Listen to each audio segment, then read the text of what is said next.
My name's Dave DeBow, founder of MoneyPartnerFormula.com, and this show is built for everyday real estate investors who are actively doing deals and looking to scale using other people's money. So if you're an active real estate investor and you want to get featured on this show to talk about your own real estate and capital raising experiences, then just go to daveinterviewsyou.com. Now let's get rolling with this episode, and remember to subscribe for daily interview content. Hey folks, welcome back. Today we have a special treat. We got Brian Napierala zooming in from Southern California. Brian is not a real estate investor. However, Brian helps us get the money we need for doing our real estate investment deals. In fact, he works primarily with brokers, helping them to get the funding they need for their clients. And he's got kind of a unique lending criteria that's a lot less stringent than some other lenders out there. So Brian, welcome to the show. Great to have you. Thank you much. I appreciate it. So let's zoom out for a second. And just so I understand it and the viewers understand it, explain how your business works, what your business is and how it works, please. So basically, Velocity Mortgage is a private lending company. We deal exclusively with investors and brokers of investors to purchase and refinance, whether it's 1 to 4 residential or commercial properties. And not all commercial properties, but like multifamily, mixed use, office, retail. The unique part about it is we only do 30-year fixed rate mortgages, and we only do stated income. So a little bit of a throwback to 2004. If there's people that have been around for that long or investing in that long, I remember when you could actually get a loan like that. That's still how we operate. And how did you not implode with all the stuff that caused everybody else to implode? Okay, with that. Velocity itself has been around since 2004. So during that time period when everything else sort of imploded, Velocity maintained at least some kind of structure with probably minimal staff. I wasn't there at that time, but with minimal staff maintaining the pipeline. So they stayed alive by just servicing the existing pipeline that they had. And then as the market kind of came back around, then they were able to start build and build. I mean, I came on with the company in 2013, so I've been here a while. And at that time, even when I was there, we had 2 offices, a West Coast office out in the Los Angeles area and a Philadelphia office. And each office probably had about maybe 15 people in it. And I mean, back in the day, if we did between the 2 offices and lending across the country, if we did $40 million a month, that was a huge month. What are you doing these days? Just investors? We hit $1 billion in June in fundings. For 1 month? Sorry, 100 million. No, 100 million. We hit in June. We hit $1 billion in fundings for the year. So far, yeah. So we're on track. We're on track for $2 billion this year. Which, believe it or not, after COVID, we came back and we were always getting close to that 100 million a month mark, and then right around COVID, after obviously we kind of shut down like the rest of the country, but when we came back, things just started rolling, and that 100 million mark, we just started hitting it month in and month out, and we've never stopped. So Brian, to get back to the nuts and bolts of what you guys do and who you work with. So you work with people in single family homes, you work with people in multifamily as well, and some bridge financing. What's the 80-20 of the business? Where's most of the money allocated? Most of the money is the 1 to 4 residential side. Right now, we probably have, I'd say it's probably 70 to 80% of the business is coming from that. And who are these borrowers? Are they typically flippers, or what are they doing? We have some flippers. That's not our strong point. Our strong point is like that 30-year fix. So when you're buying or refinancing or purchasing a property, you're getting a loan from us, a fixed rate loan, 30-year fix, fully amortized. There's other options and tweaks to it that you can kind of adjust, but that's the nuts and bolts. But the key feature is that we don't require income documentation. So if you're just whatever your job is, whether you're self-employed or whether you run a grocery store, you might only make $2,500 a month, but for whatever the reason, you might have the money to buy a first-time investment property or another investment property. Whereas most lenders, or especially on the traditional side, they're going to look at that and go, "You don't qualify. You don't make enough." I'm not concerned about that. I'm just concerned that the property fits as far as finding an appraisal. It's not too rural. We like obviously bigger cities, and that you have the down payment and closing funds. As far as making the payment, really, we kind of leave that up to the borrower. That's your gig. And it's same thing on the refinance side. I'm not so concerned that if you were only collecting $500 a month in rent, but I'm giving you a payment of $1,500, I'm not so concerned about that. I'm going to give you your money, assuming that you're going to figure it out. Or that what kind of loan to value are you usually doing then, Brian? We're going 70 to 75%. Okay, so fairly standard then. Fairly standard, but not so much for private lending. If you look at, like, people like to compare us to hard money lenders, and obviously we differ because of the timeline of our loan, but also traditional hard money lenders are going to go 50 to 60, maybe they might push it to 65 here and there. Whereas, at 50%, you're going to get a lot of grace with me because that's like a no brainer. Nobody ever defaults. Yeah, but you're typically 70 to 75%. Now, are they usually investors borrowing from you or mom and pop homeowners? Well, we don't do owner occupied on the residential side, so it always has to be for investor purposes. Interesting. Okay. Yeah. So that's how we're able to do it. Why are you guys able to do it without the income? What's different about your model versus traditional banks, or how are you hedging your bets and lowering your risk? Well, obviously the equity, when you're going to be anywhere from 25 to 30% equity in a property, that helps. But as far as doing it without income verification, we also do not require a debt coverage ratio requirement on our residential side. So you sort of pay for it in that, a true DSCR loan, you're probably going to get a lower rate. Whereas I'm going to be probably a little bit higher, anywhere from 1 to 2, maybe 2%, depending on the borrower or sometimes even the property type. So that's kind of where the difference is. I'm not quite as high rate wise as hard money, but I'm not going to be as low as the DSCR lenders there. I'm going to be kind of slotted in between there. Okay. Yeah. Interesting stuff. Yeah, that's really cool. So you've talked about that you guys are doing 100 million a month or more, probably going to be closer to 200 million a month if you're going to hit 2 billion this year. Dumb question. Where does that capital come from? So Velocity is publicly traded now since 2020. So VEL, it's our ticker symbol. So we're a publicly traded company now. And ever since I've been here, we've always done securitizations. So we take all these bundles of loans, like our last securitization was, I believe it was June or July. It was for 470 million.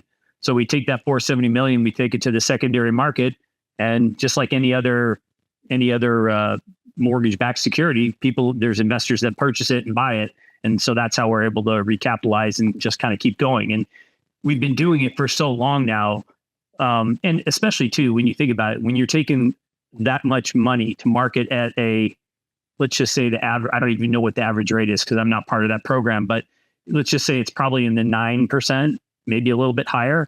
Yeah. It's a very attractive investment for, like, I'm sure there's, like, I don't know, big investment groups. I mean, whoever buys that kind of thing. Now, I'm no, expert on this. I'm no economist, but isn't that similar to what was going on pre the Great Recession that got everybody in trouble back in the day in the first place, was getting these kind of unsecured loans and bundling them up and selling them. It wasn't the difference. So the difference is that what got us back into trouble let's say 2007, 2008, when everything really went sideways, those were negative amortizing loans. So you had people that were essentially buying the payment. They were making, instead of making a payment on 8%, they had an 8% rate, but they were only making a payment of 1%. So that negative equity or negative amortization that was accruing after because you got a percentage that you could go over. So after, let's just say it was 3 years, now all of a sudden you had, instead of a $500,000 loan, you had a $550,000 loan, and you no longer had a 1% payment. You had a fully amortized payment, which at the time the market was, it was probably like 7.5, let's just say back then. People couldn't afford it. Their payment went from $1,500 to $3,500, and there you go. You went under. Okay, yeah, you just went all under. Yeah. So our balance, we're not that kind of loan. We're still fully amortized. We do have options for interest only because I know a lot of people aren't going to keep my loan or my rate for 30 years. Some people I've heard have kept it for 8, 9.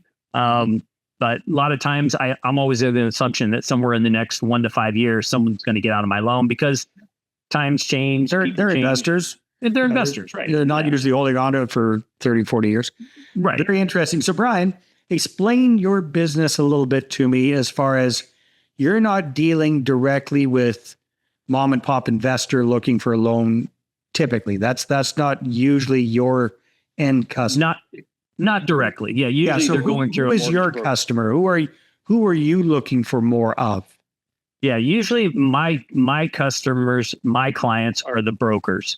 So when the mom and pop investor is trying to find a loan, they're going to a broker and he's trying to find a loan that fits them. Maybe it's somebody that owns a mechanic's garage.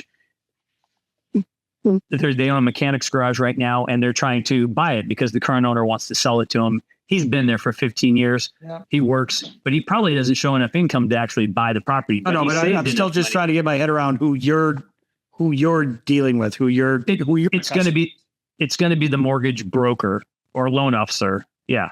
Okay. So are these independent mortgage brokers, loan officers from banks? Like, who are these guys and gals? Usually not from traditional banks. I think from, more traditional banks like your Wells Fargo, they don't like they're going to use their own product. They're going to use their own product first. And if they can't do it, it falls to the side. They're not big on letting their guys pick up at side deals. It's more of like the general mortgage broker that you might have there, just that someone with a mortgage broker's license in whatever state that you happen to be in. Interesting. Yeah. And who's kind of your ideal mortgage broker client that you like to work with? Oh man. Ideally, the guy that I would want to work with is someone that's looking for my type of property and not like I don't want a guy that does primarily Fannie Freddie stuff, because the borrowers that he's looking for are looking for, 5% owner occupied rates. Yeah. They're mom and pop homeowners. Yeah. Right. I'm looking for, like we mentioned, I'm looking for investors. I'm looking for guys that look for investors that, the best example I can give you, there's a guy that I deal with, he's out of Florida, and he always tells me, he goes, I'm the guy that they call when they can't find a place for their loans. That's how he describes himself. And he always calls me first, because we have a set of guidelines, but we have a lot of flexibility within our guidelines. We're trying to make loans for the most part. We're not looking for a way to say no. We're looking for an avenue to say yes. Hey there, if you're a capital raiser, a syndicator, or a fund manager, and you're looking for a steady flow of incoming accredited investor leads, then go ahead, grab a free copy of my new book, How to Get 20 Accredited Investor Meetings Every Month Without Cold Calling, Networking, or Chasing People. You can get that at 20accreditedinvestorsbook.com. Again, that's the number 20accreditedinvestorsbook.com. Let me zoom out, see if I get it. So you guys and what you're up to with Velocity, you're now a publicly traded company. You're doing somewhere between 100 and 150 million a month nowadays in mortgage originations.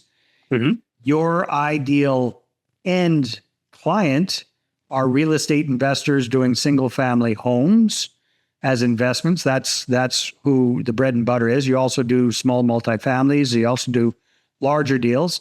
You're doing 30-year amortized loans, a little bit higher interest rate, but you aren't requiring income verification. That's not that important to you. And you're doing up to 70-75% loan to value. And the rates are a little bit higher than the banks, but lower than hard money. So you kind of got a nice middle spot in there. Sure. Your primary customer are investor-friendly mortgage brokers who work with a lot of these kind of people that are looking for this kind of product, this kind of loan product. And the way that you guys get your capital is, well, you're publicly traded, so you've got shareholders that have invested in the company. Plus, you bundle up hundreds of millions of dollars worth of these loans that you've originated after they've kind of stabilized a little bit. They've got a bit of a payment track record there. And then you go and sell hundreds of millions of dollars of this stuff all in one fell chunk to get a new batch of cash to go out and loan. Am I getting the gist? It's in a nutshell, almost right on there. Yeah. Hey, knows I was listening. No, that's really, really interesting. Okay. So at this point, Brian, how many How many employees does Velocity Mortgage have, give or take? Ooh. And how many mortgage brokers do you guys work with, if you know those numbers, just out of interest? Mortgage brokers, I have no idea. I mean, ideally, I think if you're most, I would say most people probably have anywhere from 10 to 20 to 30 active brokers, and then you have the ancillary onesie twosies. Like in my current So guys database, like you have 10, 15 to 30 guys that are clients. regular. Yeah, exactly. I mean, in my database, in my current database, I probably have over 300 or 400, maybe more, but not all of them are sending me deals. There's some of them, they're just, you stay in touch. I used to always say a few years back, like, I didn't have a hardcore group of guys that like 3 or 4 guys that sent me just deal after deal at month in and month out. I would make a lot of phone calls. I would call all my brokers every, I want to say maybe even 60 to 90 days. I just touch base, leave a message or talk. And my pitch was like, look, I don't want all your business. Just give me 1 or 2 deals a year, and you start to perform, you do one leads to another. If the experience was good, the brokers remember that, and we try to make the process as least painful as possible, for like on the commercial side. I always tell guys, like, we're going to close the loan in about 30 days unless something goes sideways, and commercially, that's kind of fast right now. Most commercial lenders are taking 45 to 60. There was a period where it was up to 90 days, and I was still only at that 30-day, maybe 40 at the most. So time kills all deals. So the sooner we can get those in, and we've spent a lot of time and money, and we're investing in that process so that we can get those deals done in that 30-day or less timeline, because everybody, once they have a loan, or once a broker tells them that they have a loan, they love to, sorry about that. Someone's beeping in front of me. Once they know they have a loan, they want to know that they're going to close. And the sooner you get to that point, the happier the broker is, the borrower is, if there's real estate agents involved. So just out of curiosity, like what the company's doing 150 million a month. What's kind of your average deal flow on a monthly basis or an annual basis? How many mortgages are you originating usually? It comes and goes. I mean, I want to say, for the longest time, my goal has always been 2 million a month, at least 2 million a month. And that could be in a variety of deals. It could be 10 deals. It could be 3 deals. Sometimes you'll have a month where you have deals, like 2 or 3 deals that are just over $1 million. And, you can hit that mark really easily. Some months, you have to work a little harder if you're going to hit that mark, because like right now, currently I've got, a deal at 198. I've got a deal at right on the 350 mark, another at the 275. And if that, when they're that small, you got to find more of them to make it happen. Always makes sense if you're doing single family homes. I mean, that's right. Right. Well, some of those are commercial, because on the commercial side, we'll go down to 100,000. Wow. So, and realistically, I always tell guys, our specialty for commercial is, 1 million and under, because that's a market that nobody else wants to touch, right? Nobody wants to touch. It's perfect. Yeah. No investors don't like it, or commercial guys don't like it, because it's just as much work to do a $500,000 commercial deal as it is to do a 5 million or 2 million. They'd rather put the effort and the time in the bigger loan. I get it. But from Velocity standpoint, those are deals that will touch all day long. And we actually like the smaller commercial deals. They pay, not that they pay better. They don't pay us better, obviously, but they perform better and as a whole, because those people are usually they're more invested in that property. Like I was saying, the mechanic, he's invested. That's his livelihood now. Right. He's not going to let that thing go for anything, because that means then he's going to go out of business. Exactly. Yeah. Interesting stuff, Brian. Well, hey, thanks very much for kind of letting us peek behind the curtain on how things work. No problem. In the mortgage business. If people want to connect with you and find out more, what's the best way for people to reach out? The best way is always an email. It's my first initial B and my last name. I'll spell for you. It's N as in Nancy, A, P like Paul, IERALA at velocitymortgage.com. Best way to get a hold of me if they have any questions. I'll always get back. I'm a good good returner on that. It's a key component to the business is replying to emails in a timely manner. Sounds good, Brian. Well, thanks for sharing your insights. It's been a lot of fun. Not a problem, Dave. I appreciate the time. All right, everybody, take care. See ya on the next one.